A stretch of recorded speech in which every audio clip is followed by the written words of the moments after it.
দর্শক, পিকনিক শেষে আসলে প্লাস্টিক বর্জ্য যেটি পরিবেশের জন্য মারাত্মক লেভেলের ক্ষতিকর, সেটিকে নিজ দায়িত্বে পুড়িয়ে ফেলছেন পরিবেশ নিয়ে যিনি গবেষণা করেন এবং পরিবেশ নিয়ে সবসময় যিনি চিন্তা করেন, পরিবেশকে ক্লিন রাখতে যিনি সবসময় সচেষ্ট থাকেন, সেই আমাদের সাংবাদিক গবেষক শফিকুল ইসলাম খোকন ভাই। খোকন ভাই, আসলে এই যে বজ্র পদার্থ বা পলিথিন অথবা প্লাস্টিক যেটাকে আমরা বলি, এটা আসলে যদি সরাসরি এই পরিবেশের সাথে মিশে যায়, সেক্ষেত্রে আমরা কি ধরনের ক্ষতির সম্মুখীন হতে পারি? প্লাস্টিক বর্জ্যের কারণে পরিবেশ খুবই হুমকির মুখে। এমনিতেই জলবায়ু পরিবর্তনের ফলে কিন্তু আমরা পরিবেশের বিপর্যয়ে আছি।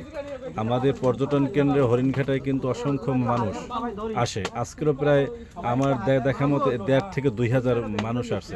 এবং 1,500 থেকে 2,000 মানুষ যদি এক একটা প্লাস্টিক বর্জ্য হাতে নেয় এবং সেই প্লাস্টিক বর্জ্য এখানে ফেলে, তাহলে 1 থেকে 1,500 বোতল প্লাস্টিক বর্জ্য এখানে ফেলছে।